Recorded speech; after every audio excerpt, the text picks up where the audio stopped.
अच्छा, आज का वीडियो स्टार्ट करने से पहले मैं आपसे कुछ ज़रूरी बातें पूछना चाहूँगा कि आपने जो सब्जेक्ट चूज़ किया था, जो साइंस में मैथ का सब्जेक्ट जो चूज़ किया था, जो सोचा था कि मुझे आगे जाकर ये बनना है, मेरा करियर ऐसे सेट करना है, क्या 12th के बाद में क्या आप अभी अपने करियर की उसी चिंता में डूबे हुए हैं? क्या यही चिंता आपको सताई जा रही है कि जो आपने सोचा था वो सपना आपका पूरा होगा कि नहीं होगा? 12th के रिजल्ट के बाद में, जेईई मेंस के रिजल्ट के बाद में, या फिर कई एंट्रेंस एग्ज़ाम के रिजल्ट आने के बाद में, क्या आपको भी अभी यही लग रहा है कि आगे क्या होगा अब मेरा? बात तो सही है। क्या मेरे सपने पूरे हो पाएंगे, या फिर मुझे वही घिसा पिटा जो एक ट्रेडिशनल वे है वैसे ही चलना पड़ेगा, या फिर जो मैंने सोचा था क्या वो सपना मैं पूरा कर पाऊंगा कि नहीं कर पाऊंगा? जो साइंस मैथ जब बच्चे लेते हैं तो सोचते हैं कि मैं एक अच्छे इंजीनियरिंग कॉलेज से इंजीनियरिंग करूंगा, या फिर अपने कैरियर को इंजीनियरिंग की ऊंचाइयों तक पहुंचाऊंगा। लेकिन 12th के रिजल्ट के बाद में या जेईई मेंस के स्कोर के बाद में क्या अभी भी आपके दिमाग में यही सोच आ रही है, कि आपके दिमाग में यही टेंशन है कि क्या मैं इंजीनियरिंग कर पाऊंगा या नहीं कर पाऊंगा? साला ये दुख का खत्म नहीं होता बे। तो क्या सोचा है आपने? 12th के बाद इंजीनियरिंग करनी भी है आपको, और आपको अब डर भी लग रहा है।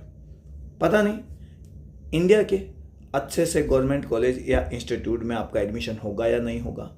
12th के स्कोर के बाद में और जो जेईई मेंस के स्कोर के बाद में क्या आपको एक अच्छा IIIT मिलेगा या नहीं मिलेगा, एक NIT में एडमिशन मिलेगा या नहीं मिलेगा, या एक टॉप गवर्नमेंट कॉलेज में आपका नाम आएगा या नहीं आएगा? क्या यही सब चिंता आपको अभी भी सताई जा रही है? क्या अभी भी आपको यही एक टेंशन खाई जा रही है? बात तो सही है।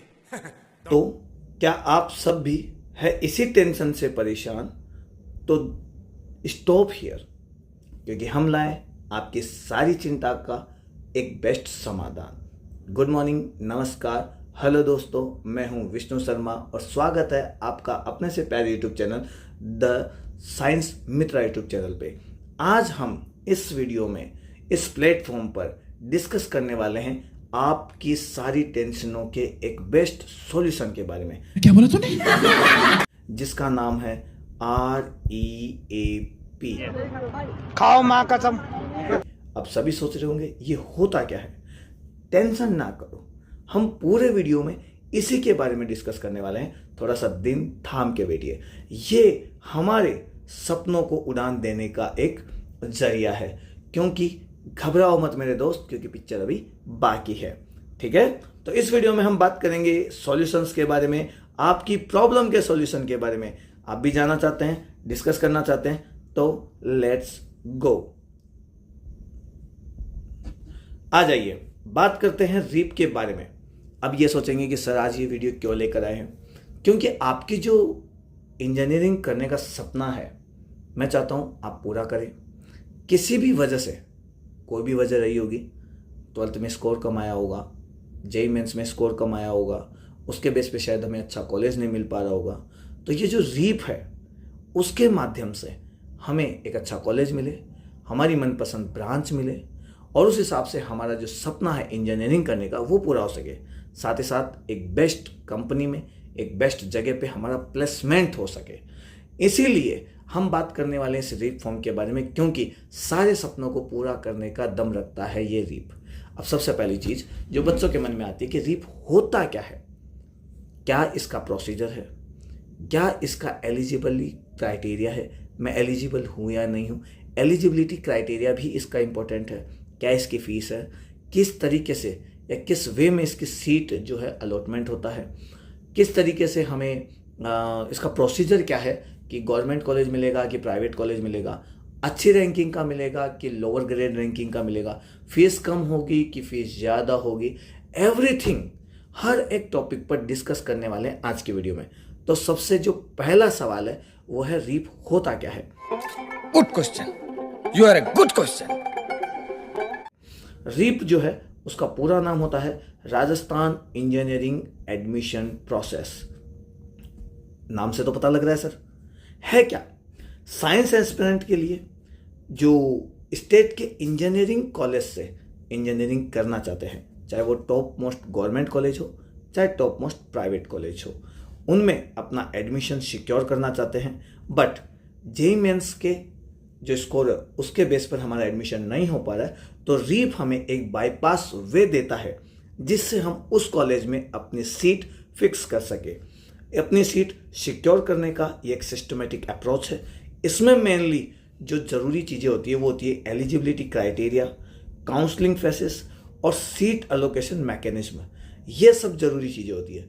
अब ये किस तरीके से काम करता है, फॉर्म भरने के बाद हमें क्या करना पड़ेगा क्या नहीं करना पड़ेगा, ये इस वीडियो में हम फुल डिटेल में डिस्कस करने वाले हैं। तो बने रहिएगा इस वीडियो में एंड तक। और यदि आपको वीडियो पसंद आता है तो वीडियो को लाइक कीजिएगा, शेयर कीजिएगा और हमारे चैनल को सब्सक्राइब जरूर करिएगा। साथ ही साथ वीडियो जो है वो अपने दोस्त को जरूर भेजिएगा, क्योंकि वो भी उसी चिंता में बैठा होगा कि अब क्या होगा, तो उसे भी एक समाधान मिलने वाला है। आइए हमारे डिस्कस को हम आगे बढ़ाते हैं। तो सबसे पहले हम बात करेंगे हमारी चिंता के बारे में, जो नॉर्मली सबके दिमाग में आ रही होगी, और वो है कि क्या जेईई के बिना भी हम ये एग्जाम दे सकते हैं। सबसे पहला डाउट होता है, तो दे सकते हैं या नहीं दे सकते हैं। चलो इस जो रीप के फॉर्म के बारे में हम बात करने वाले हैं, इसकी फुल डिटेल हम एनालिसिस करते हैं और देखते हैं कि क्या हमारे लिए ये एक बेस्ट वे हो सकता है या नहीं हो सकता। मेरी मानो तो बेस्ट वे, बट फिर भी बात करते हैं। आज इसका पूरा पोस्टमार्टम करते हैं, हर एक बात के बारे में जानते हैं और हमारे लिए जो भी प्रॉब्लम्स उनका सॉल्यूशन ढूंढने की कोशिश करते हैं। Let's go. चलिए, तो सबसे पहले बात करेंगे हम eligibility criteria for B Tech and B Arch, जो कि सबसे पहले हमारे लिए बहुत जरूरी है। बात करते हैं एलिजिबिलिटी क्या होनी चाहिए। अच्छा, रीप जो होता है ना, वो बीटेक और बीआर्क दोनों कोर्सेज में एडमिशन के लिए होता है। सबसे पहले ये बात होती है, जिसको बीटेक करना है वो बीटेक कर सकता है, जिसको बीआर्क के फील्ड में जाना है वो आर्किटेक्चर के फील्ड में भी जा सकता है।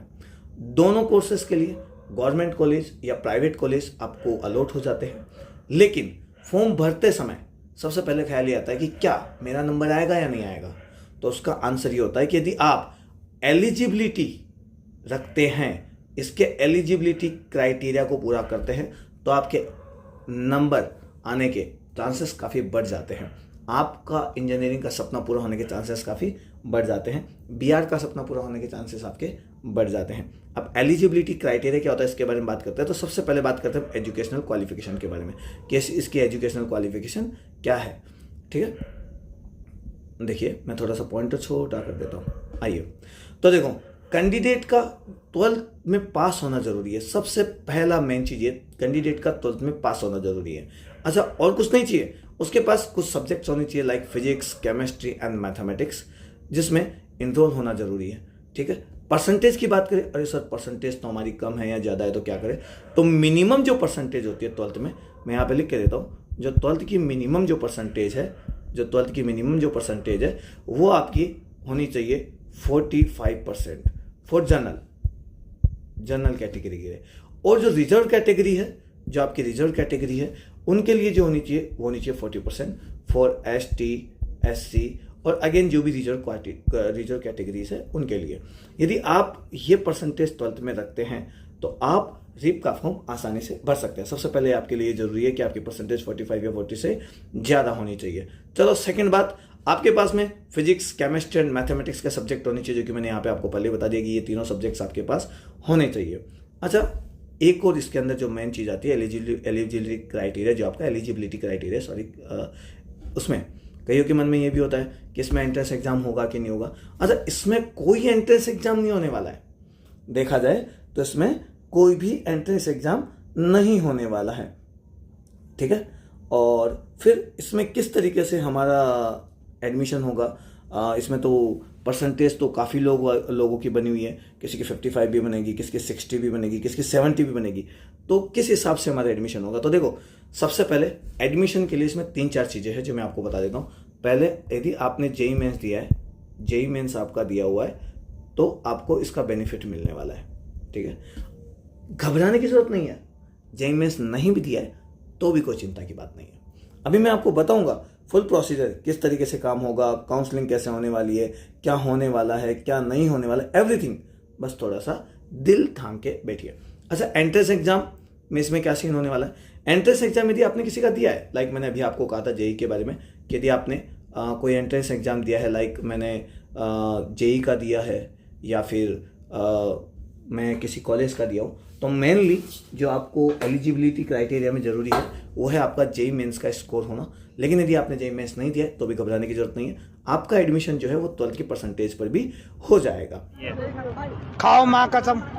ठीक है, हाँ ये अलग बात है कि पहले जेई वाले को प्रेफरेंस मिलेगी, लेकिन हम अभी इसके बारे में थोड़ा लेटर डिस्कस करते हैं। ठीक है, आपके पास में यदि जेई मेंस का स्कोर है तो बहुत अच्छी बात है, सोने पे सुहागा जैसा काम हो गया आपके लिए। लेकिन यदि आपने जेई स्कोर नहीं किया है, जेई मेंस नहीं दिया है, तो भी कोई दिक्कत नहीं है। ठीक है, बीटेक के लिए आपके पास में जेई मेंस होना जरूरी है, नहीं है तो भी चलेगा।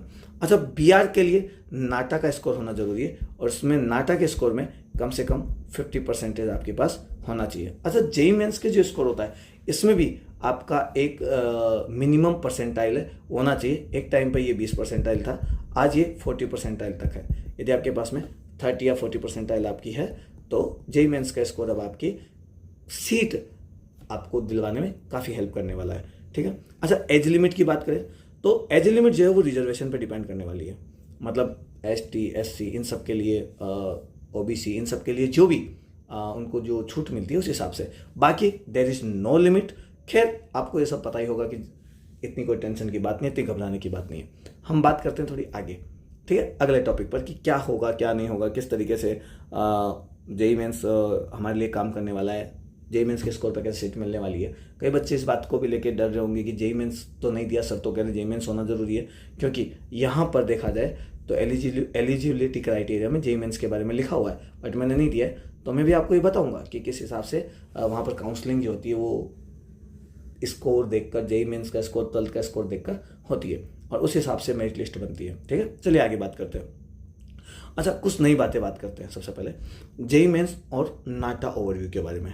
देखो, जेई मेंस सबको पता है कि एक नेशनल लेवल का एंट्री एग्जाम होता है जिसमें आपको बीटेक के लिए या बीआर के लिए एक अच्छे कॉलेज मिल जाते हैं। ऑल ओवर इंडिया में आपको प्राइवेट कॉलेज मिल सकते हैं, ट्रिपल आईटी मिल सकती हैं, एनआईटीज मिल जाती है, टॉप गवर्नमेंट कॉलेज मिल जाते हैं, टॉप यूनिवर्सिटीज़ मिल जाती हैं।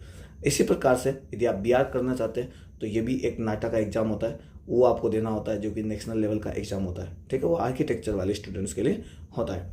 ठीक है, अब देखो यहाँ पर क्या होने वाला है। जो student state level engineering college के लिए प्रिपेयर कर रहे हैं, भाई अब जेई मेंस में नंबर नहीं आ रहा है और एनआईटीज, ट्रिपल आईटीज में फ्री चांस कम लग रहे हैं, तो स्टेट के इंजीनियरिंग कॉलेज में जाने के दो तरीके हैं।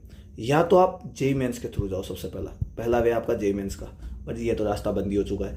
तो दूसरा जो रास्ता है उसी रास्ते का नाम है REAP। चलिए बात करते हैं इसमें कैसे होता है।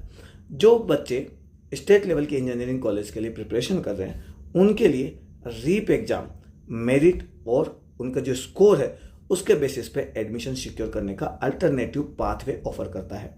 अब ये किस तरीके से करता है तो मैं थोड़ा सा यहीं पे आपको बता देता हूँ इस बारे में। देखो, आदमी के पास में 2-3 जो होनी चाहिए एलिजिबिलिटी, वो क्या क्या है। पहली, आपके पास में जेई होना चाहिए या जेई या नाटा होना चाहिए, है ना, सीधी सी बात है, नाटे वाला जो स्कोर है वो होना चाहिए।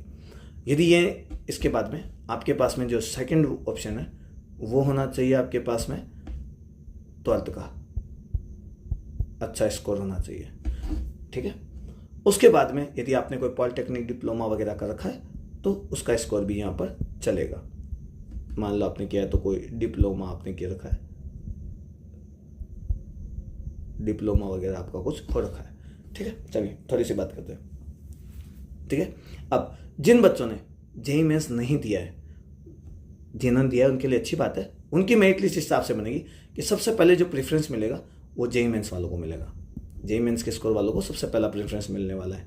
ठीक है, उसके बाद में मेरिट लिस्ट में सेकंड नंबर जो आने वाला है वो उनके 12th के स्कोर के ऊपर आने वाला है और फिर उसके बाद में डिप्लोमा वगैरह जो है वो सब आने वाले हैं।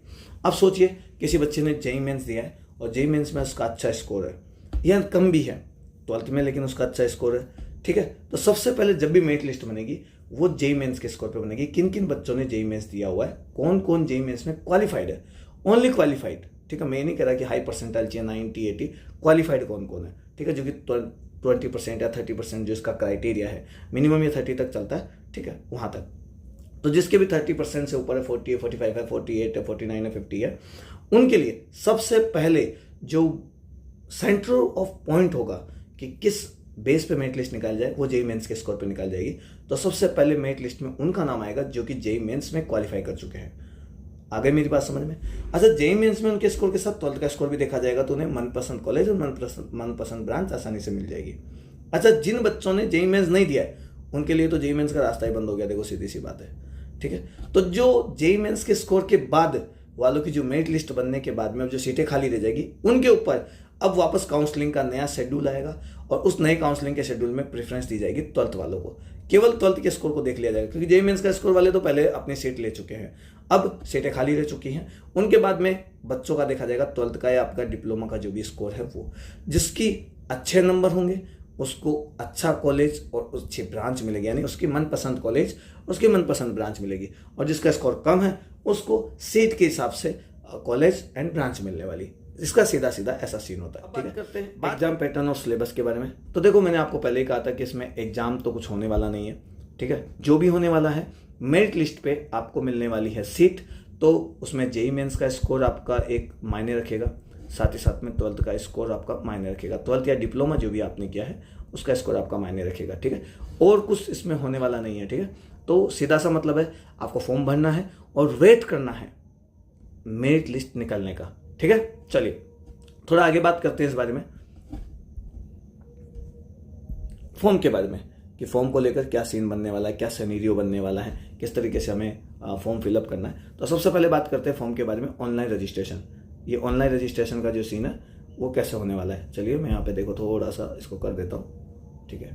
चलिए, इसमें क्या होने वाला है, जो इंटरेस्टेड स्टूडेंट होते हैं जिनको रीप की ऑफिशियल वेबसाइट पर जाकर एप्लीकेशन फॉर्म को भरकर जो भी इसकी चार्जेस फीस है 590 वो सबमिट करनी है। अच्छा, मैंने जब इसके बारे में थोड़ा सा पहले देखा था तो कहीं पर इसकी जो फीस थी वो 290 या 280 रुपये भी लिखी हुई थी, बट मुझे फिर बाद में समझ में नहीं आया। देन मैंने अभी लेटेस्ट इसका न्यूज़ निकाला तो वहाँ पे 590 रुपये थी। अभी 2-3 दिन पहले तक, जब तक मैंने इसकी ऑफिशियल वेबसाइट चेक की थी, तब तक शायद सर्वर डाउन था तो वो चली नहीं और वहाँ पे कुछ अच्छी इन्फॉर्मेशन या ढंग की इन्फॉर्मेशन मुझे मिली नहीं।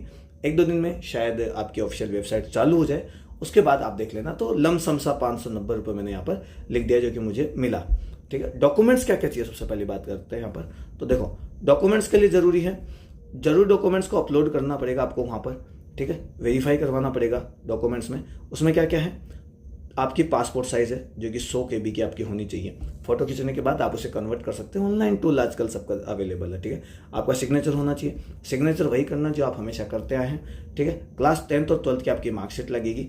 जेईई आपने दे रखा है तो जेईई मेंस का स्कोर कार्ड लगेगा। ऐसा नहीं दे रखा है तो वहाँ ऑप्शन मिलेगा, आपको घबराने की जरूरत नहीं। जेईई मेंस का स्कोर कार्ड का कि आपके पास है तो अपलोड करिए, नहीं है तो मत करिए। अच्छा, इसके अलावा डोमेसाइल सर्टिफिकेट भी आपका लगेगा। अब कमबख्त ये होता क्या है, ये डोमेसाइल होता क्या है, एक्चुअली ये जो फॉर्म है, मैं बात कर रहा हूँ रीप के फॉर्म की, ये जो फॉर्म है, ये फॉर्म वही भर सकते हैं जो राजस्थान से बिलोंग करते हैं, यानी ये फॉर्म राजस्थान स्टेट के लिए ही है, ठीक है। अच्छा, कोई बच्चा बाहर का है, राजस्थान में रहता है, तो क्या वो ये फॉर्म भर पाएगा या नहीं भर पाएगा, ये भी एक सबसे बड़ी टेंशन है। तो देखो, इसकी डोमेसाइल की 3 कंडीशंस है। पहली, राजस्थान में परमानेंट रहता हो, यहाँ का ही रहता हो, परमानेंट निवासी हो, ये ध्यान रखना, यहीं का ही हो, परमानेंट यहीं का हो, ये इसका पहला क्राइटेरिया। दूसरा इसका क्राइटेरिया हो सकता है, मतलब फॉर्म जो भरेंगे राजस्थान के बच्चे ही भर सकते हैं, उन्हें ही मेरिट लिस्ट में जगह मिलेगी। किसी दूसरे स्टेट का है तो 15% सीटें वैसे होती है, मैनेजमेंट कोटा में भी होती है, लेकिन हम उन सीटों की ना ही बात करें तो बेटर है, क्योंकि राजस्थान में भी तो काफ़ी लोग हैं जिनको इंजीनियरिंग करनी है तो यहीं भर जाती है। बट फिर भी मैं आपको बताना चाह रहा हूँ कि जो डोमेसाइल यानी किन किन को मिलेगा यहाँ पर एडमिशन, किस स्टेट, मतलब राजस्थान स्टेट वालों के लिए ही है, इसलिए यहाँ पर डोमेसाइल सर्टिफिकेट आपको लगाना पड़ेगा, जिसको हम मूल निवास प्रमाण पत्र टाइप भी कहते हैं, ठीक है। तो उसके लिए क्या क्या जरूरी है, सबसे पहले आप यहाँ के परमानेंट यहीं के होने चाहिए, यानी आपकी पैदाइश यहाँ की होनी चाहिए। यदि आप यहाँ की पैदाइश नहीं है, मतलब आप किसी दूसरे स्टेट में पैदा हुए लेकिन आपके पेरेंट्स यहाँ पर आते हैं और पेरेंट्स यहाँ पर गवर्नमेंट जॉब है, तो भी आप ये फॉर्म भर सकते हैं। मान लो आप किसी दूसरे स्टेट से बिलोंग करते हैं और यहाँ पर आपके पेरेंट्स राजस्थान के किसी भी डिपार्टमेंट में गवर्नमेंट जॉब में हैं, तो आप यहाँ के रिलेटेड उन सभी एग्जाम में बैठ सकते हैं जो कि केवल राजस्थान के निवासियों के लिए, राजस्थान के रहने वालों के लिए ही है। अच्छा, तीसरा इसमें एक ऑप्शन और होता है, यह है कि आप किसी दूसरे स्टेट से बिलोंग करते हैं, आपके पेरेंट्स गवर्नमेंट जॉब भी नहीं करते, बट आपको यहाँ पर 3 साल या 5 साल हो चुके हैं। नॉर्मली 3 साल बोलते हैं, बट कभी कभी 5 साल का भी रूल आ जाता है, हर साल गवर्नमेंट रूल चेंज कर देती है। तो 5 साल आप यहाँ पे रह चुके हैं और इन 5 साल में आपने राजस्थान बोर्ड से पढ़ाई की है। आपकी जो पढ़ाई होनी चाहिए वो होनी चाहिए राजस्थान बोर्ड से। यदि आपने 5 साल या 3 साल राजस्थान बोर्ड से पढ़ाई कर लिए, यानी लगभग आपका एडमिशन 8th क्लास में हुआ होगा, 8th, 9th, 10th, 11th, 12th यदि आपने यहाँ से पढ़ लिए, तो अब आप चाहे किसी भी स्टेट के हो, चाहे आपके पिताजी माताजी कोई भी पेरेंट्स यहाँ पर गवर्नमेंट जॉब करता हो या ना करता हो, लेकिन आप यहाँ पर मूल निवास प्रमाण पत्र आप आराम से बना सकते हैं, डोमिसाइल सर्टिफिकेट बना सकते हो और आप रीप का फॉर्म भरने के लिए एलिजिबल है। ये तीनों बातें आप ध्यान रखिएगा, ठीक है। चलिए हम बात करते हैं चॉइस फिलिंग की। चॉइस फिलिंग कैसे होने वाली है, ठीक है। चलिए नेक्स्ट टॉपिक की बात करें। ये रहा हमारा चॉइस फिलिंग का टॉपिक। तो अपने इंटरेस्ट के हिसाब से आप इंजीनियर ब्रांच और कॉलेज को सिलेक्ट कर सकते हैं, इसमें कोई भी लिमिटेशन नहीं है। आपकी इच्छा हो वैसे आप सेलेक्ट करिए, जैसा आपको कॉलेज चाहिए वैसा सेलेक्ट करिए, लेकिन थोड़ा ध्यान रखिए क्योंकि जो कॉलेज मिलने वाला है ना, वो आपको मिलने वाला है मेरिट लिस्ट के बेस पर। सबसे पहले उनको मौका मिलेगा जिनका 12th में स्कोर अच्छा और जेईई मेंस भी वो क्वालिफाई कर चुके हैं। दूसरा मौका उनको मिलेगा जिन्होंने जेईई मेंस नहीं दिया है लेकिन 12th में स्कोर अच्छे हैं, ठीक है। फिर तीसरा मौका उनको मिलेगा जिन्होंने जेईई मेंस तो नहीं दिया बट स्कोर जो है वो एवरेज है, ठीक है। 12th का जो स्कोर है वो एवरेज है, इसलिए ध्यान से कॉलेज की चॉइस फिलिंग करिएगा, ठीक है। चलिए थोड़ी आगे बात करते हैं इस टॉपिक पर। काउंसलिंग फेस ओवरव्यू की बात करें कि फर्स्ट राउंड की जो काउंसलिंग होगी वह कैसे होगी, तो कैंडिडेट जो होगा वो उस हिसाब से सीट पाएगा जिस हिसाब से उसका जेईई मेंस का स्कोर होगा या 12th का स्कोर होगा। मैं पहले भी बोल चुका हूँ ये कि फर्स्ट राउंड में सबसे पहले सीट उसी को मिलेगी जिसके पास जेईई क्वालिफाई करने का स्कोर कार्ड होगा और साथ ही साथ में जिसने 12th में अच्छी मार्किंग ली होगी, ठीक है। पहले राउंड में जिसके पास जेईई स्कोर है और 12th में अच्छी मार्किंग है उसको पहले सीट मिलेगी, ठीक है। सीट मिलने के बाद में कॉलेजों में उसकी चॉइस के हिसाब से, स्टूडेंट्स की चॉइस के हिसाब से उन्हें अलग अलग कॉलेज में अलग अलग सीट मिल जाएगी, अलग अलग ब्रांचेस में। उसके बाद में सीटें खाली रह जाएगी। देन अगला राउंड स्टार्ट होगा, ठीक है। अगला राउंड स्टार्ट होगा और इस एडिशनल राउंड में वो जो बच्चे होंगे जिनका जेईई मेंस में स्कोर नहीं है, ठीक है, जेईई मेंस में स्कोर नहीं है लेकिन 12th में अच्छी मार्किंग है, फिर धीरे धीरे उनको मिलने लग जाएगी। यानी पहले जेईई और 12th ये जो दोनों रखते हैं, ये जो दोनों एलिजिबिलिटी रखते हैं उनको मिलेगी। फिर उसके बाद में सारी सीटें भर जाएगी और कुछ बच जाएगी, मतलब इन सबको मिलने के बाद में सीटें बच जाएगी। तो फिर जेईई स्कोर जिसके पास नहीं है 12th के बेस पे आपको मिलेगी, जो कि नॉर्मली मिल जाती है। घबराने की जरूरत नहीं है कि लो जेईई वाले तो खूब सारे बच्चे हैं, सारी सीटें भर जाएगी तो हमें मिलेगी कि नहीं मिलेगी। मिलेगी, खूब सीटें, इनफ सीटें मिलेगी। कई जेईई वाले जो बच्चे होते हैं जो क्वालिफाई कर चुके हैं होते हैं, वो रीप में फॉर्म भरते ही नहीं है इस बात पे या इस बेस के ऊपर कि वो सोचते हैं कि मुझे तो अभी अगले साल एक बार और ट्राई करना है, एक ट्राई और ले लेता हूँ। और अधिकांश बच्चे, most of the students break लेते ही लेते हैं, अगले साल एक साल का और वो जेईई मेंस के लिए तैयारी करते हैं और रीप के फॉर्म को वो छोड़ देते हैं, इसलिए सीटें खाली रहती है। तो घबराइए नहीं। जिन भाइयों के पास में, मेरे साथी जो है जिन्होंने जेईई मेंस कभी दिया नहीं है लेकिन 12th में मार्किंग अच्छी है और इंजीनियरिंग करना चाहते हैं, उनके लिए सुनहरा मौका है। उनका सेकंड राउंड में चांस बनता है और ये सेकंड राउंड में भी चांस नहीं बना तो अगले राउंड में, थर्ड राउंड में तो श्योरली हो ही जाता है, ठीक है। उसके बाद जब आपके राउंड कंप्लीट हो जाते हैं, आपको एक कॉलेज अलॉट हो जाता है, उसके बाद में आपको कॉलेज में रिपोर्टिंग करनी होती है ताकि आपके सीट जो है वो बुक हो जाए और उन्हें भी पता लग जाए कि हाँ ये बच्चा इंटरेस्टेड है या नहीं है। ऐसा क्यों? क्योंकि कई बार क्या होता है कि बच्चे फॉर्म भर देते हैं और उन्हें अपनी मनपसंद ब्रांच या अपना मनपसंद कॉलेज नहीं मिलता है तो वो एडमिशन नहीं लेते। तो जब वो रिपोर्टिंग नहीं करते तो वो सीट उनकी लैप्स हो जाती है और दोबारा नेक्स्ट राउंड के लिए खाली सीटों के लिए फिर काउंसलिंग होती है और उन बच्चों को जो मेरिट लिस्ट में पीछे रह गए थे या जिनको सीट अलॉट नहीं होती उन्हें वो सीट अलॉट कर दी जाती है, ठीक है। चलिए बात करते हैं सीट अलोकेशन के बारे में, ठीक है। इसमें सीट किस तरीके से मिलती है मैंने अभी भी पहले कहा था आपको, फिर मैं आपको दोबारा बता रहा हूँ। देखो पहला चीज़, इसमें सीट अलोकेशन का सिस्टम देखो यहाँ पर है, मेरिट बेस्ड अलोकेशन मिलेगा आपको। यानी एंट्रेंस एग्जाम का जो आपका स्कोर होगा और स्टूडेंट की जो प्रेफरेंस होगी उस हिसाब से मेरिट लिस्ट जारी की जाएगी, ठीक है। यानी मोस्ट ऑफ द रोल किसका आ रहा है यहाँ पर? जेईई का आ रहा है। बट घबराना नहीं है, मैंने अभी भी कहा चिल, जेईई नहीं है तो कोई दिक्कत नहीं। यानी यहाँ पर की मार्किंग के हिसाब से आपको मिलेगा, 12th के स्कोर के हिसाब से, 12th की मार्किंग के हिसाब से आपको आपकी मनपसंद ब्रांच मिलने के चांसेस बनेंगे। अच्छा, इसमें भी रिजर्वेशन होता है कि नहीं होता? हाँ, रिजर्वेशन क्राइटेरिया होता है ना। राजस्थान की जो रिजर्वेशन पॉलिसी है उसके आधार पर ST, SC, OBC और अन्य जो भी कैटेगरी है उनके लिए मिनिमम 40% थोड़ा जरूरी हो जाता है। ठीक है, 12th में जो मैंने भी पहले कहा था, जनरल के लिए कितना होता है? 45% फॉर जनरल कैटेगरी। ठीक है। अच्छा, इसमें मैनेजमेंट कोटा सीट भी होती है। हाँ, कुछ प्राइवेट कॉलेज में, इंस्टीट्यूट में मैनेजमेंट कोटा सीट भी ऑफर करते हैं जिनकी एलिजिबिलिटी और फीस स्ट्रक्चर अलग अलग होता है, यानी फिक्स नहीं है। कोई कॉलेज अपने अपने हिसाब से फीस स्ट्रक्चर डिसाइड करते हैं। ठीक है, उनका एक अलग ही अल्टरनेटिव पाथवे होता है जिसके बारे में हम यहाँ पर डिस्कस नहीं करेंगे क्योंकि हर कॉलेज की एक अलग पॉलिसी होती है। हर प्राइवेट कॉलेज अपने हिसाब से अपनी फीस चार्ज करता है। ठीक है, चलिए थोड़ी सी आगे बात करेंगे कि इंपॉर्टेंट डेट्स जो है हमारे लिए, कैंडिडेट्स के लिए, वो क्या है, कब फॉर्म भरेगा, कब नहीं भरेगा, किस हिसाब से काउंसलिंग होने वाली, इन सब चीज़ों के बारे में थोड़ी बात करते हैं। चलिए इंपॉर्टेंट डेट की बात की जाए कि इंपॉर्टेंट डेट्स कौन सी है, तो सबसे पहले एप्लीकेशन स्टार्ट्स कब होंगे। ठीक है, मैं इसको थोड़ा सा सेट कर लेता हूँ। हाँ, एप्लीकेशन स्टार्ट कब होंगे और एंड कब होगी, मेनली यही है। फॉर्म स्टार्ट कब होंगे और फॉर्म जो होंगे वो एंड कब होंगे।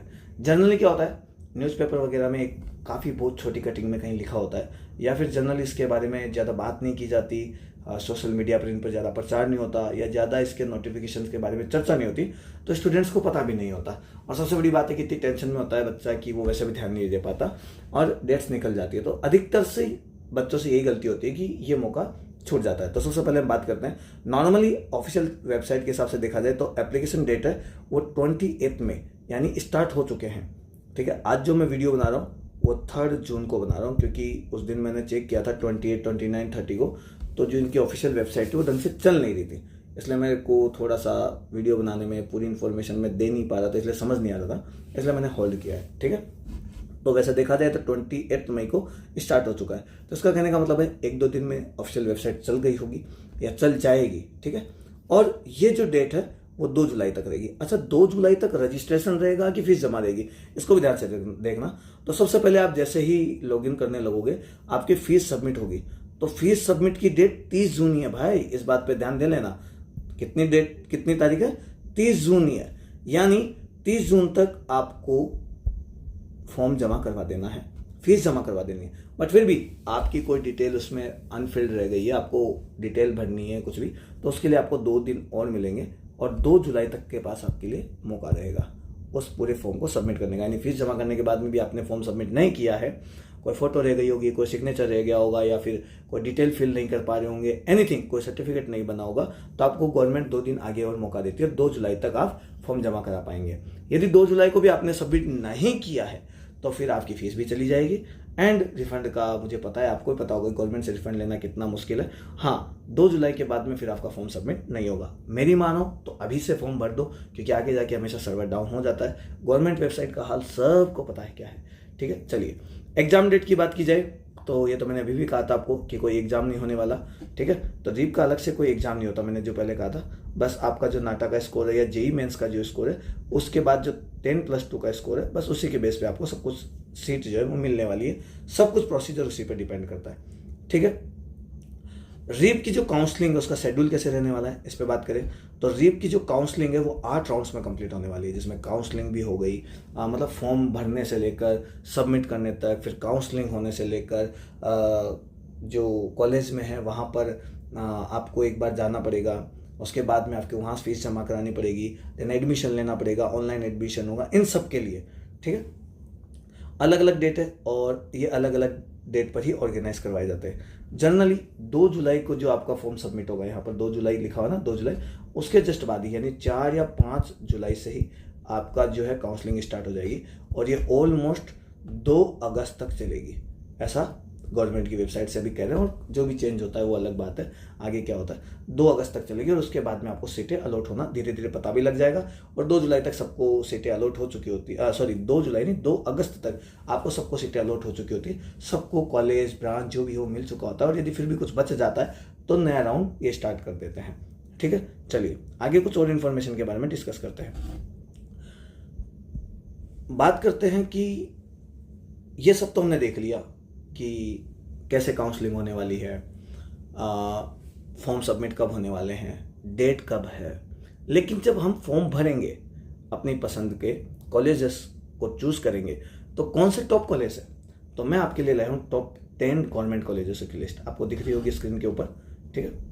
हाँ, थोड़ा सा आज वीडियो फर्स्ट टाइम बन रहा है और ये जिस टैबलेट में बनाया जा रहा है उसको भी मैं थोड़ा सा भी देख ही पा रहा हूँ, हल्का फुल्का उसके ऑप्शंस जो है उसमें एरर आ रहे हैं, टेक्निकल ग्लिच हो रहा है, तो थोड़ा बहुत आपको भी लग रहा होगा लेग हो रहा है बोलने में या फिर पिक्स आगे पीछे होने में, पीपीटीज की जो स्लाइड्स है वो आगे पीछे होने में, ठीक है।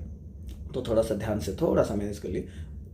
वी विल ट्राई कि हमारा जो अगला वीडियो है वो बेटर वे में है, बेटर ग्राफिक्स के साथ आए और बेटर एनिमेशन हो, बेटर नॉलेज हो, बेटर साउंड क्वालिटी हो, सब कुछ बेटर हो, ठीक है। चलिए, तो मैं आपके लिए टॉप गवर्नमेंट कॉलेजेस की लिस्ट लेकर आया हूँ जो कि मेनली आप भरिए, आपका स्कोर अच्छा है तो, क्योंकि जनरली इनमें यदि आपका नंबर आता है, आपकी मनपसंद ब्रांच आपको मिलती है, तो इसका सबसे जो पहला बेस्ट बेनिफिट है आपका प्लेसमेंट।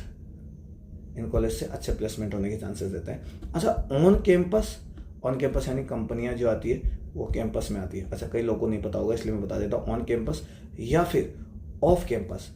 ऑफ कैंपस भी आपने देखा होगा, ऑफ कैंपस का मतलब होता है आप यहाँ से इतनी नॉलेज ले चुके होते हैं, इतने आप स्किल वाले कोर्स कर चुके होते हैं, इतने आप कॉलेजों के अंदर प्रोजेक्ट सबमिट कर चुके होते हैं, आसपास के कंपनीज में, आसपास के इलाके में आपकी इतनी जानकारी हो चुकी होती है। ऑफ कैंपस भी यदि आप ट्राई करते हैं किसी दूसरी कंपनी में, अपने बेस पर भी जाते हैं, कॉलेज में आने वाली कंपनीज में यदि आप प्लेसमेंट ना लेकर यदि अपनी पसंद से किसी कॉलेज में किसी कंपनी में अप्लाई करते हैं तो वहाँ भी आपको एक अच्छा सैलरी पैकेज मिल जाता है, क्योंकि इंजीनियरिंग का सबसे ज़रूरी जो मोटिव है वो यही है कि प्लेसमेंट बेस्ट हो।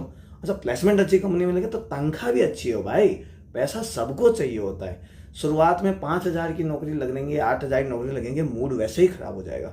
देन उसके बाद हमारे घर वालों से हमें एडवाइस मिलने लग जाएगी कि भाई लोगों, आप तो 8,000 की नौकरी कर रहे हो, 4-5 लाख इंजीनियरिंग में लगा चुके हो, तो अब आप किसी गवर्नमेंट जॉब की तैयारी कर लीजिए। और देन हम हमारी इंजीनियरिंग को छोड़कर हम स्टार्ट करते हैं अपना जो कैरियर है वो एसएससी की ओर, सीजीएल की ओर, किसी टीचिंग फील्ड की ओर, या फिर पुलिस, पटवारी, रेलवे ग्रुप डी और रेलवे के जो ये लोको पायलट होते हैं, एनटीपीसी होते हैं, इन एग्जाम की ओर। तो सबसे मेन जरूरी है कि जैसे ही हमारी इंजीनियरिंग पूरी हो, सबका जो हमसे एक एक्सपेक्टेशन रहता है एक अच्छी जॉब का, एक अच्छे प्रेफरेंस पर हमें एक अच्छी कंपनी मिले, एक अच्छी सैलरी पैकेज मिले, वो तो ऑन कैंपस और ऑफ कैंपस ये दोनों प्लेसमेंट आपको जिन कॉलेजेस से हो सकते हैं, प्राइवेट कॉलेज और गवर्नमेंट कॉलेज, उनकी लिस्ट में यहाँ पर लेके आऊँ ताकि आप इन्हें आसानी से चूज़ करें। ये कॉलेज तो आपको चूज़ करना है भाई, यदि इनमें नंबर आ गया तो आपको कोई नहीं रोक सकता आपका इंजीनियरिंग का सपना पूरा करने से भी और एक अच्छी नौकरी लगने से भी, ठीक है। चलिए बात करते हैं। तो सबसे पहले इन कॉलेजों की बात करते हैं, रैंकिंग के हिसाब से मैंने यहाँ पे लिख दिया है। तो इनमें सबसे ऊपर आता है एमबीएम इंजीनियरिंग कॉलेज जोधपुर, फिर government engineering college Ajmer, then government engineering college Bikaner, government engineering college Jhalawar, government engineering and technology Bikaner. देखो बीकानेर के दो कॉलेज आ रहे हैं यहाँ पे भाई, इसलिए थोड़ा ध्यान रखना। जोधपुर का कॉलेज भी बहुत बेस्ट है, ठीक है। एमएलबी टेक्सटाइल एंड इंजीनियरिंग, यहाँ से आप टेक्सटाइल इंजीनियरिंग करो तो बेटर है, ये भीलवाड़ा में, ठीक है। गवर्नमेंट कॉलेज है, टेक्सटाइल की अच्छा यहाँ से प्लेसमेंट होता है। और वैसे भी देखा जाए तो भीलवाड़ा जो है वो टेक्सटाइल कैपिटल है राजस्थान की, वहाँ पे टेक्सटाइल का वैसे भी अच्छा खासा बिजनेस है, तो कोई टेंशन नहीं। जिनको टेक्सटाइल के फील्ड में जाना है, जिनको मैकेनिकल सीएस जिनके फील्ड में जाना है, वो यहाँ तक की ये जो ब्रांच कॉलेज है वो चूज़ कर सकते हैं। Indian institute of technology IIT Jodhpur, ये IIT के स्कोर पे होती है, बट कई ऐसे कोर्सेज है जैसे डेटा साइंस का कोर्स है, इसमें आप रीट के थ्रू भी जा सकते हैं या इनका खुद का फॉर्म भी निकलता है, जैसे IIT मद्रास ने भी BS इन डेटा साइंस निकाला है, उस तरीके से इस टाइप के जो कोर्स होते हैं उनमें आप डायरेक्ट भी एडमिशन ले सकते हो, उसके लिए JEE जरूरी नहीं होती। अच्छा, university college of engineering and technology BTU Bikaner में है, ये भी राजस्थान टेक्निकल यूनिवर्सिटी कोटा, इसका नाम तो आपने सुना ही होगा। एंड गवर्नमेंट महिला इंजीनियरिंग कॉलेज अजमेर, ये लड़कियों के लिए खासकर अपन कह सकते हैं, ठीक है। ऐसा तो है नहीं कि महिला कॉलेज होगा एंड देन उसमें जेंट्स भी रहेंगे, कोएड रहेंगे, ऐसा कुछ नहीं। मैंने टॉप इंजीनियरिंग कॉलेज यहाँ पर लिख दिए, ये लिस्ट आपने देखी होगी। तो आप गर्ल्स है तो गर्ल्स वाला जैसे मैंने लास्ट वाला लिखा है ये आप प्रेफरेंस में डालिए। टेक्सटाइल में जाना है तो टेक्सटाइल वाला जरूर लिखिए, देखो MLV आपका जो टेक्सटाइल वाला है ये कॉलेज आप जरूर प्रेफरेंस रखिए। और कोई भी ब्रांच है तो ये आप यहाँ पर रख सकते हैं, ठीक है। इन कॉलेजों को आप चूज करिए, कम से कम इनको तो करिए। इसी प्रकार कई ऐसे बच्चे भी हैं जो सोच रहे होंगे सर गवर्नमेंट की तो आपने लिस्ट दे दी, वैसे तो राजस्थान में काफ़ी गवर्नमेंट कॉलेज है, जयपुर में भी है गवर्नमेंट कॉलेज है जो खेतान कॉलेज के कैंपस में चलता है, आप उनको भी चूज़ कर सकते हैं। मैंने बट यहाँ पे टॉप रैंकिंग के 10-12 कॉलेज ही लिखे हैं, ठीक है। बाकी कॉलेजों की लिस्ट आप आराम से गूगल कर लीजिए, और नहीं हो तो आप कमेंट करके बताइए, हम आपको पूरी टॉप रैंकिंग के हिसाब से जमा के दे देंगे कि 1 रैंकिंग पे कौन आता है, 2 पे कौन आता है, 3 पे कौन आता है, as a placement wise, study wise, कहाँ का स्कोरिंग कार्ड अच्छा है, किसका नाम ज़्यादा फेमस है, ऐसे, ठीक है। चलिए, वैसे ही गवर्नमेंट कॉलेज के अलावा यदि गवर्नमेंट कॉलेज किसी को अलॉट नहीं होता है तो प्राइवेट कॉलेज भी यदि भरना हो तो क्या क्या करें, क्योंकि कई गवर्नमेंट कॉलेजों की रैंकिंग के हिसाब से देखा जाए तो प्राइवेट कॉलेजों की रैंकिंग बेटर है। यानी गवर्नमेंट कॉलेज में एडमिशन लेने के बजाय प्राइवेट में ले लो तो ज़्यादा बेटर है। ये वहाँ के पर्सनल एक्सपीरियंस से भी कहा जा सकता है, मेरे पर्सनल पॉइंट ऑफ व्यू से भी कहा जा सकता है, कहने वाले बच्चे भी कहते हैं, और उनका जो प्लेसमेंट रिकॉर्ड है वो भी बताता है। तो मान लो आपको कोई कॉलेज मिल रहा है कहीं पर भी, कोई एक्स सिटी है आपकी, उस एक्स सिटी में आपको गवर्नमेंट कॉलेज मिल रहा है, बट उसकी रैंकिंग के हिसाब से उसी कॉलेज का प्राइवेट कॉलेज बेटर है, तो मैं पहले प्रेफरेंस दूंगा प्राइवेट कॉलेज जाइए, ठीक है। फीस थोड़ी सी ज़्यादा लग सकती है बट आपका प्लेसमेंट भी तो अच्छा होगा भाई, कुछ सीखने को भी तो मिलेगा। तो आइए हम बात करते हैं टॉप प्राइवेट कॉलेजेस की लिस्ट के बारे में, ठीक है। चलिए, हम पहुंच गए हमारी टॉप प्राइवेट कॉलेजेस की लिस्ट पर। तो सबसे पहला और मेरा पसंदीदा प्राइवेट कॉलेज है JECRC, Jaipur engineering college and research centre. सबसे बेस्ट लगता है मेरे को ये, क्योंकि यहाँ का ऑन कैंपस ऑफ कैंपस बढ़िया है, बच्चों को सीखने को भी मिलता है। इंजीनियरिंग में देखो मेनली टीचर ही एक इम्पोर्टेंट रोल नहीं निभाता है, बच्चा भी इम्पोर्टेंट रोल निभाता है। मेरी देसी लैंग्वेज में कहा जाए ना तो टीचर भी खुरापाती दिमाग होना चाहिए और जो बच्चा है वो भी खुरापाती दिमाग होना चाहिए। यदि दोनों की वाइब्स मैच होगी ना तो मैं सच कह रहा हूँ बच्चा इंजीनियरिंग में इतना टॉप कर जाएगा पूछो मत। क्योंकि मेरे कई जानकार ऐसे भी हैं जिन्होंने इंजीनियरिंग करी है, लाइक इलेक्ट्रिकल इंजीनियरिंग करी है, बट उनको तार लगाना नहीं आता। इलेक्ट्रिसिटी का एक प्लग जो है वो चेंज नहीं कर सकते। अच्छा, उन्हें न्यूट्रल वायर कौन सा होता है ये नहीं पता, थ्योरिकली पता है बट प्रैक्टिकली कुछ भी नहीं पता। तो फिर हम कहते हैं कि यार इंजीनियरिंग खराब कर ली, या फिर इंजीनियरिंग को गालियाँ देते हैं, फिर प्लेसमेंट नहीं हो सकता हमारा। और फिर प्लेसमेंट जब नहीं होता है तो फिर हम कहने लग जाते हैं कि यार इंजीनियरिंग बेकार है और इसमें प्लेसमेंट भी नहीं होता। और प्लेसमेंट के लिए कंपनी का ही होना जरूरी नहीं है, आप भी तो एलिजिबल हो, आपको तो प्रैक्टिकल नॉलेज होनी चाहिए। आखिरकार आप इंजीनियर बन रहे हैं यार, इम्पॉसिबल को पॉसिबल कर दे वो इंजीनियर होता है, मेरा मानना ये है, ठीक है। जो हर फील्ड में उतर जाए वो इंजीनियर होता है, लेकिन उसके लिए उतना ही तेज दिमाग होना चाहिए, ठीक है। चलिए, सेकंड लिस्ट में जो नाम आया वो Arya institute of engineering and technology है, बट मेरा प्रेफरेंस जो है वो SKIT है। देखो ये रहा चौथे नंबर पे। मैं कहूँगा यदि आप JECRC भर रहे हो उसके बाद में आप SKIT भरिए, ये भी एक अच्छा कॉलेज है, इसका भी एक नाम है, मालवीय नगर में है ये SKIT, जगतपुरा के पास में, अच्छा कॉलेज है ये, ठीक है। उसके बाद में आप पूर्णिमा कॉलेज भरिए 3 नंबर लिस्ट में। देन फोर्थ आप आर्या कॉलेज भर सकते हैं, ग्लोबल इंस्टीट्यूट ऑफ टेक्नोलॉजी भर सकते हैं, जगन्नाथ यूनिवर्सिटी आप भर सकते हैं जो कि चाकसू के पास है, थोड़ा जयपुर से बाहर जाने के बाद, मणिपाल यूनिवर्सिटी जो कि बगरू रोड पर अजमेर हाईवे पर, ये भर सकते हैं।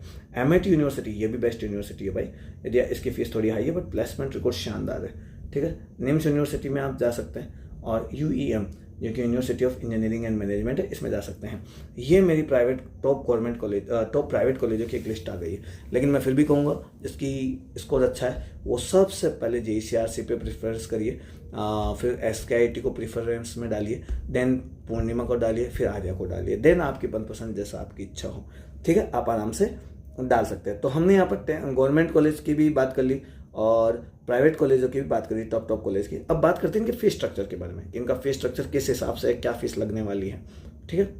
देखो ये जितने भी कॉलेज मैंने यहाँ पे लिखे हैं ना, ये जितने भी आपके सामने हैं यहाँ पर, ये जो भी कॉलेज आपको दिख रहे हैं, इन सबका फीस स्ट्रक्चर सेम सा नहीं है, किसी का ज़्यादा किसी का कम है। जैसे आप रीप के थ्रू जाते तो JECRC की फीस अप्रॉक्स आपकी 80,000 90,000 रुपये, मतलब 4 साल का लमसम 5 लाख से 6 लाख होने वाला है, ठीक है। लेकिन यदि हम मैनेजमेंट कोटा से जाते हैं या डोनेशन बेस पे जाते हैं तो मेरे हिसाब से इसकी जो फीस है, जो कि मुझे मोटा मोटी इतना पता है, वो 13 लाख तक भी हो सकता है। तो इसलिए सोच समझ के भरिएगा, रीप के फॉर्म के थ्रू आप जाइएगा, ज़्यादा बेटर ऑप्शन रहेगा आपके पास, ठीक है। चलिए इनका फीस स्ट्रक्चर थोड़ा सा देखते हैं। फीस स्ट्रक्चर की बात करें तो हम यहाँ पर लेते हैं फीस स्ट्रक्चर को, स्लाइड आगे खिसकाते हैं थोड़ी, कहाँ गई, ये जा रहा। फीस स्ट्रक्चर की बात करते हैं तो फीस स्ट्रक्चर में सबसे पहले बात करते हैं गवर्नमेंट कॉलेज की।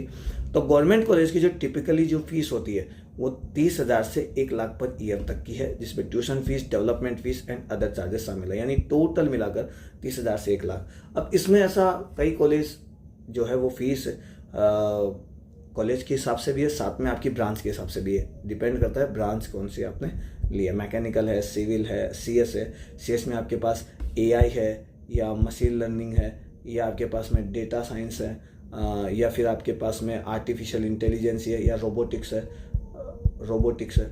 अच्छा, एक और होती है इसमें, एक तो आजकल मैंने इसका नाम सुना है, मेगाट्रॉन जो है, मेगाट्रॉन कुछ ऐसा ही नाम सुना था मैंने। कौन सी ब्रांच है ये आपके ऊपर है, उसी हिसाब से फीस भी थोड़ी बहुत ऊपर नीचे होती है। अच्छा, प्राइवेट कॉलेजेस की फ़ीस की बात की जाए, प्राइवेट कॉलेज से तो यहाँ फीस जो होती है ना 75,000 से 2.5 लाख तक होती है। मैंने अभी कहा था कि किसी का 5 लाख है, किसी का 6 लाख है, मैनेजमेंट कोटा में जाओगे तो 12, 13, 14 लाख है, श्योरिटी नहीं है। ठीक है, आप वो कॉलेज में जाएंगे, अलग अलग बेसिस पे आपको वहाँ पे पता लग जाएगा कि उनका क्या प्रोसीजर है, क्या फीस स्ट्रक्चर है।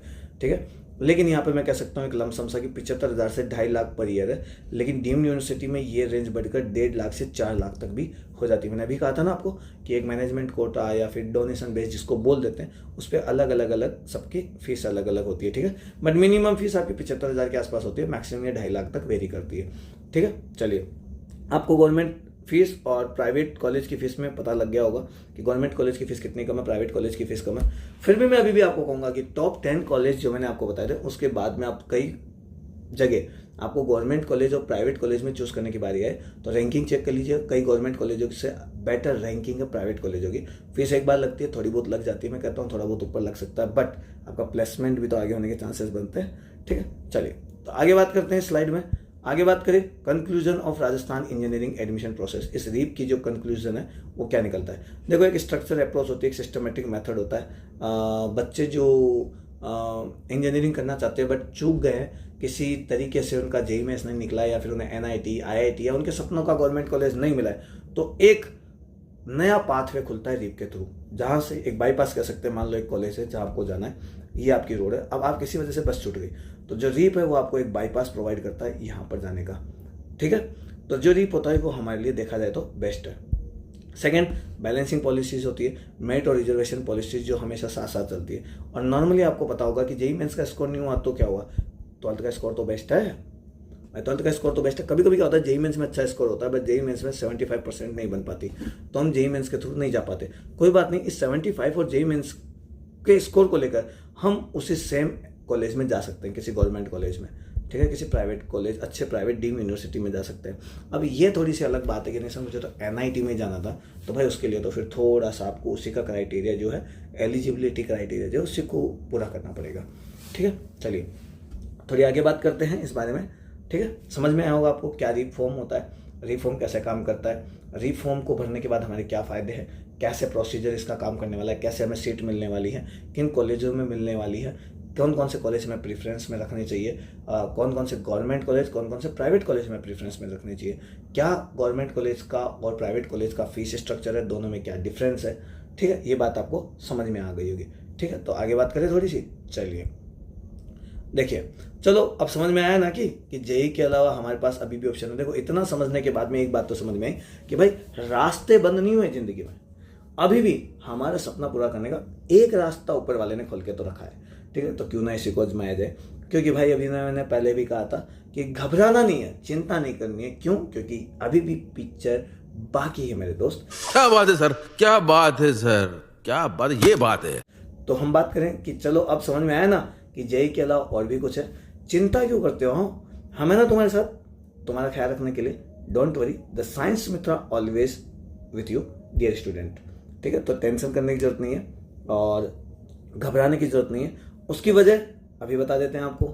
चलिए देखो, तो क्या हुआ, तो क्या अब इंजीनियरिंग, अच्छा जी ये लो दोबारा करता हूँ, तो क्या इंजीनियरिंग की दुनिया में कदम रखने को आप तैयार हो? इतना सब कुछ आपको पता लग गया। ठीक है, कि किस तरीके से इंजीनियरिंग होगी, कैसे कर सकते हैं, क्या रास्ता है क्या नहीं है, मैंने सब कुछ आपको बता दिया, गाइड कर दिया। बस अब फॉर्म निकल गए और जल्दी से भर दीजिए, क्योंकि मेरिट लिस्ट आपका इंतजार कर रही है, आपका कॉलेज आपका इंतजार कर रहा है, आपकी सीट आपका इंतजार कर रही है, आपकी ब्रांच आपका इंतजार कर रही है। आप थोड़े 4 साल 5 साल बाद में जिस पोस्ट पे होने वाले हैं वो वक्त आपका इंतजार कर रहे हैं। तो घबराने की जरूरत नहीं है, डरने की जरूरत नहीं है, क्योंकि आप ही हो हम हमारे देश के कल का भविष्य। The science Mitra YouTube channel पे ऐसे साइंस रिलेटेड आपकी हर क्वेरीज का आंसर आपको मिलने वाला है। जो भी आपके फ्यूचर से रिलेटेड ऑप्शंस है उनके बारे में फुल डिटेल आपको यहाँ पर मिलने वाली है। तो घबराने की जरूरत नहीं है, चिंता की जरूरत नहीं है, क्योंकि अभी भी मुझे लगता है कि रीप का फॉर्म भरने के बाद थोड़ी टेंशन कम हो गई होगी। तो सुबह उठना है, फटाफट ई मित्र के पास जाना है, वहाँ से आपको रीप का फॉर्म भरना है और फिलअप करके टेंशन फ्री होकर बैठ जाना है और जिन 15-20 दिन बाद अपनी मेरिट लिस्ट का वेट करना है, क्योंकि जैसे मेरिट लिस्ट में काम आपका नाम आ जाएगा, मेरिट लिस्ट का काम आपका हो जाएगा, उसके बाद जैसे आपको वहाँ नाम देखने को मिलेगा, आंखों में एक अलग चमक होगी। जैसे अपने पसंद के कॉलेज में जाओगे, वहाँ पर जाने के बाद जो चेहरे की खुशी होगी वो एक अलग ही सुकून देती है मेरे भाई, अलग ही सुकून देती है। और ये मैं मानता हूँ मेरे पर्सनल पॉइंट ऑफ व्यू से, ठीक है। उसके बाद जब 4 साल 5 साल बाद निकलेंगे तो आपको लगेगा कि यार अभी ज़िंदगी ख़त्म नहीं है भाई, अभी तो काफ़ी कुछ करना बाकी है। क्योंकि कहा जाता है कि इंजीनियरिंग ऐसी एक ब्रांच है जो आदमी को जीना सिखा देती है। इतनी उथल पुथल करता है ना बंदा वहाँ पे, दिमाग से एक हरकतों से एक, सबसे एक से एक टैलेंटेड लोगों से मिलता है, ठीक है। ये जरूरी नहीं है कि सब टैलेंटेड IITs में ही हो या फिर IITs के प्लेसमेंट अच्छे हो, एक से खतरनाक लोग IITs में हो, कई IITs के बाहर भी मिलते हैं। और यदि हमारा सामना उनसे होता है, यदि हमको उनके साथ रहने का मौका मिलता है ना, तो हमारी ज़िंदगी का सबसे गोल्डन पीरियड होता है। ये मैं अपने पर्सनल पॉइंट ऑफ व्यू से कह रहा हूँ, ठीक है। तो चलिए दोस्तों, आपको रीप के बारे में पूरी जानकारी मिल गई होगी। यहाँ से आप एक बार वीडियोस ढंग से देखिएगा, अपने दोस्त को शेयर करिएगा ताकि उसको भी समझ में आए और ये फॉर्म वो भी भरे ताकि वो भी अपने सपने को साकार कर सके, वो भी एक अच्छे इंजीनियरिंग कॉलेज में एडमिशन ले सके।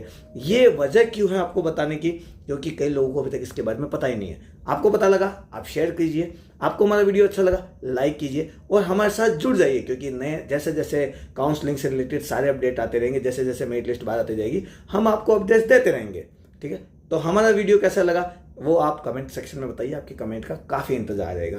चलिए मिलते हैं नए वीडियो में, कुछ थोड़ा सा क्वालिटी को कुछ अच्छा कर कुछ नए कोर्स के बारे में डिटेल जानेंगे, कुछ नए कोर्सेज के बारे में डिस्कस करेंगे, क्योंकि जिन बच्चों का रीप में भी नंबर नहीं है उनके लिए भी तो हमें कोई ना कोई रास्ता देखना है, कोई बेस्ट वे ऑप्शन देखना है, फ्यूचर में कोई बेस्ट वे ढूंढना है, कोई अच्छा ऑप्शन ढूंढना है, उनका भी तो करियर बनाना है। तो हम चर्चा करेंगे इन सभी नए नए अच्छे बेस्ट ऑप्शन है जो आज ट्रेंडिंग में भी है, और कई ऐसे ऑप्शन हैं जिनके बारे में हमने सुना नहीं है बट हमारी लाइफ के लिए बहुत जरूरी, उनमें साइंस मैथ या साइंस बायो वाला ही जा सकता है। सबसे बड़ी बात ये, क्योंकि आसपास के लोगों से हमें ज़्यादा पता लगता नहीं है और हमारी जो नॉलेज होती है वो थोड़ी अधूरी होती है, और जिस दिन हमें पता लगता है तब तक वक्त जा चुका होता है, ठीक है। तो हमारा वीडियो कैसा लगा कमेंट सेक्शन में कमेंट करिए, आपका इंतजार रहेगा।